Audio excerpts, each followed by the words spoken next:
So Jonathan, I hear that you're looking at becoming a therapist. Tell me a little bit about that. Well, I see a need in this industry. I sort of saw an area which I could possibly help in this industry, because I've always been worried about the mental health of our industry. You know, it's not properly policed, and there are some people who are getting away with murder. I've worked with some appalling people in my time. Some absolutely wonderful people, but I work with people who don't know what they're doing. They're in positions of power, and yet they don't know what they're doing, and they can damage you, you know. I was talking earlier about playing the part of Stalin. What happens at the end of my performance as Stalin? Where do I go? Is there someone I can go to sort of shake the character off? I mean, he's incredibly dark, psychopathic murderer. You know, and people are jumping on and doing this stuff, and they don't quite know what they're doing with their heads. So luckily, as a therapist, I can find my own way through that. You know, I've got meditations I can do to sort of, you know, and actually there's an old technique of actually throwing cold water on your face, which actually takes the shock of the cold water, takes the character away. So that's one way very quickly of doing it. There are so many people who are wrestling after COVID as well with so much. And in this industry, there's not much support. It's a very lonely industry. I mean, it's okay if you've got kids and a wife, but who knows even if you've got kids and a wife if things aren't tough. And Facebook is obviously a facade a lot of the time. So, you know, we're always seeing sort of wonderful stories of people succeeding. But how many times have you seen people failing on Facebook? You don't get that posted. So everyone's on the up. But if you put on the down, people go, oh dear, don't work with them. There might be a problem, or they look like they got issues or something, you know. And then you get this sort of stigma, if you like. And I suppose I really believe that I would like to. Well, I'm currently hoping to get the equity elections to work on mental health for equity, and I'd like to see therapists on every film set, therapists in every television studio. I'd even like to see therapists in West End theatres and in big comedy venues. Because if I say a list like Carolina Hearn, and I say a list like Sean Hughes, and then I say Victoria Wood, and Peter Cook, who's my hero, who died at 57 from alcoholism. You know, where's the care? You know, why is there no on-site care, and why don't people understand how people work? And you know, I think if we were able to think a little bit less about expensive sets, big names and massive productions, you know, and think a little bit more about the bedrock of the industry, which is mental health and general health. I mean, I think body, mind and spirit, because it's all connected. You know, and I believe in spiritual stuff as well, so I wouldn't want to just be a clinical therapist or a hypnotherapist. I would like to work on a spiritual level as well, because I'm a Buddhist as well. So, you know, that's been my saving grace, actually, being a Buddhist in the last 8 months. It's changed me. You know, it still feels like it's a bloody task. I know I'm nowhere near perfect and nowhere near complete in any way, but at least it's a way forward, you know, and one can feel the feet moving forward, you know, but absolutely vital. I think in this industry, I did a show back in 2017 where I was on stage and understudied 4 parts. Now, I'm not blaming anyone for that. That's the way the show was. You take the risk, you come on, you get paid for the job you do. But the pressure and the pressure of taking those 4 parts on, I remember being called at 4:30 in the afternoon to come and do the show because an actor had gone off, but it wasn't the actor that I thought had gone off, it was another actor that I was covering. Because the night before I'd heard him cough, and I thought that was the actor I was going to, you know, I was going to cover the next night, but in fact somebody else had gone ill. So I had to go on that night in a different part. And I had so little time that, you know, it was very difficult. Incredibly difficult, and I must have bought the shop out of Rescue Remedy, because I was literally, you know, knocking stuff back. And so it was that sort of thing that made me think, yes, it's about time we started to focus a little bit more on how people are feeling in this industry, and not just about, you know, the ego of this industry, which is ridiculous, you know. So yes, that's why I've decided to go into it. You know, I still want to be a comedian, actor, and one of the great things I can offer as well is being a performer who also deals with mental health. So I can be not only act on a set, I can also bring my skills to help other people. You know, it gives me perhaps another string to my bow. You know, in comedy or writing or whatever it is, I can always say to me, how are you feeling? You right? And you know, I mean, I wouldn't ask that, but if someone came up to me and said, I'm not feeling too good, I would say, okay, let's have a little chat, you know, whatever. And I've got the tools, hopefully, to help people. So I'm not just advocating myself for equity for mental health. I'm actually there for a reason and a purpose because I've trained in a certain way. You want to listen to others and for them to, you know, open up. Yeah, say they don't what's have wrong. to. They don't have not to keep- open up. They don't have to open up immediately. It's not that sort of thing. You know, it's only if you know they need it. Then I just think there should be someone on site in case. In case of that. In case of someone having a nervous breakdown, you know, they're in the middle of a dressing room, you know. So like somebody like... It's a very tense thing. You've got to remember all those lines as you get older as well. Yeah. I mean, that's tough. But it's not just that. It's also when actors are resting, and performers and comedians are resting. They're not going on every night. So there's times when they're on their own. I don't know what they're like, you know, but how are they coping under that? Are they, and I don't want, you know, one of the things I really don't like is this prescription medicine shit that the doctors are shoving out to people, you know, to shut them up or silence them or numb them down or dumb them down or whatever it is. I think there's a better way of doing things than that.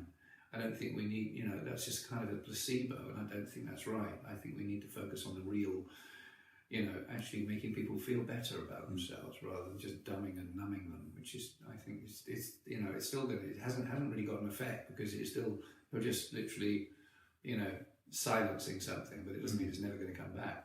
You know, once the thing wears off, it'll be back again.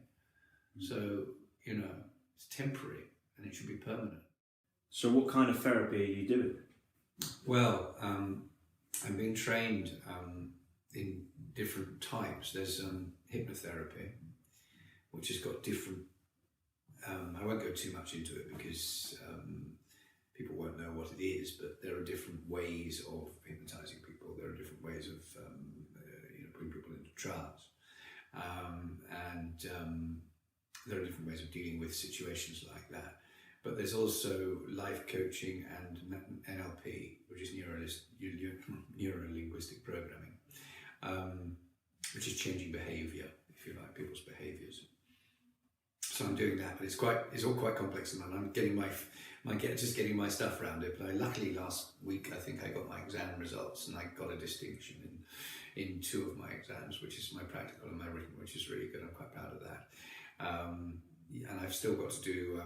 In fact, what I'm looking for at the moment are anybody. I need 3 cases at the moment who can have 4 sessions for free, mental health with me, online if they want, or you know, yeah, probably online would be best. Yeah. So I could do, you know, do a 50-minute session with them online for free, 4 free sessions. Yeah. And was there anything else you wanted to? Yeah, I think what we have at the moment is, especially after COVID and everything, is people are putting a brave face on everything. People are sort of, you know, looking like everything's fine, even when they're exhausted or whatever it is, and they're smiling through stuff. But if there's something going on underneath, what's happening there, you know? And there's no one, you know, this industry is all about bravado, and it's almost a sort of, even though it's quite a flamboyant industry, you know, if I can put it that way, there is a sort of sense of machismo, where we're always supposed to be smiling through the tears of a clown and all this kind of stuff. You know, it's a tough industry, tough, you know, what's that phrase, tits and teeth, you know, and I don't think it should be that. I think people should be able to go somewhere to talk to somebody, people should be allowed to, and that way it would become an easier industry. We feel better about each other, we'd understand each other better, but I don't think we do understand each other well enough. You know, everyone's competing, it's all competition, and that's hard. So it needs a softening down, this industry. It needs to be softer. And I think through that softening, people will like each other. You know, they'll understand each other better. You know, I always think that if you're going to have a play or something, understand the people who are in the play. Yeah. You know, you've got people who are pretending they're all right, probably because they want to work again. But if we started to understand the people who are working together, maybe you get a much better performance out of each one of them. You know, this is a industry where we are quite therapeutic in a way. When you play a part, you're becoming someone else, so you're sort of ridding yourself of things like that. But it's not clear enough. The lines aren't. It isn't drawn well enough. So we get a blurred outline around what we're doing, and it needs to be more crystal clear than that. If that makes sense. Thank you very much for your time today, Thank John. you. So Jonathan, today we're outside the Museum of Comedy. Yeah. And a few months ago we did an interview and we talked about actors and comedians' mental health. Yes. So tell me a little bit more about that today while we're outside this wonderful venue. I think it's a brilliant. The Museum of Comedy is wonderful, and it's a fantastic place. And I played a number of. I did a show here about Peter Cook and Dudley Moore some time ago, and I did Round the Horn. And that's fine because those characters aren't too dark and too deep. But I worry, in a way, that when you play very dark characters, like I played Stalin recently, and I'm currently doing a film where I'm playing a Deep South redneck who's basically in charge of a trailer park, and it's full of vampires. There's a very dark energy about that. There's dark energy about playing darker roles. So when you play a part like that, there's nobody afterwards to take you down, like or a therapist or someone a carer or anything like that. And that's why I believe there should be in every equity contract, whether that's a film contract, a theatre contract, a TV contract, whatever, there should be an access. Someone discreetly, I say discreetly, they don't have to go and announce what if they've got an illness or a problem with something like that. There should be a place they can go. We know in offices and workplaces there's always a counsellor or a therapist on call to people. We need someone who is discreet, someone can go to discreetly. They don't have to talk about to the cast or anyone about what their problems are. They go to someone and they can sort those out. They're playing a really dark role. How do we know how far they get into that role? And we have people like Heath Ledger who died, and other people, and Christian Bale and The Machinist went too far with those things. You don't know how far you're going. You need someone to look after you in situations like that. So why isn't that the case? Why in an average office can you have a therapist? And yet in our industry we don't have such a thing. These people need to be on call, and they need to be on call a bit like Spitfire pilots. They need to be available, and you can call them at any time. There should be a number, and then you should be able to see them. It should be part of an equity contract. You take the money off the star names, and you put the money into the care and the mental health of everybody involved in a production there's a list of comedians, who are dead now because I feel they weren't looked after, or they didn't look after themselves, and what a tragedy. Carolina Hearns, Sean Hughes, loads of people.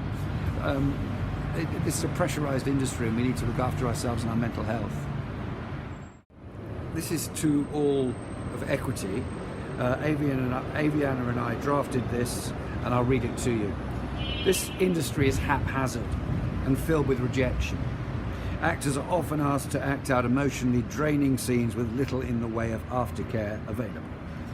This branch admits there should be a therapist available to every theatre, TV studio, large comedy place and film set. That should be a contractual matter, written into the contract's creative sign when offered a job. It would be the responsibility of the production company to provide access to this therapist, much in the same way that it is good practice for production to hire intimacy coordinators and stunt fight choreographers. It's important that people are able to access this therapy anonymously. The therapist should be a person independent of the production company, so that creatives may speak freely without fear of their thoughts getting back to production. And I think that's really, really important in the case if you're playing really dark, deep roles which psychologically can damage you. I don't know how damaged I've been, for example, in the past when I played people where there's been no aftercare afterwards, because your mind is your mind. You've got to be very careful with it. And dark energy is everywhere. So we have to be very careful. As a Buddhist, I believe that energy is everywhere, dark and light. So, playing Stalin, who knows if his energy isn't around me? You don't know, because that is everyone's got their own beliefs. But even so, I still believe that it's really important for the mental health of our industry. Why is it that offices and other places have got this, and yet we, in probably the toughest industry around, where we're not working or we are working or whatever it is, why is that not the case? And maybe we need to look at that. Okay, thank you.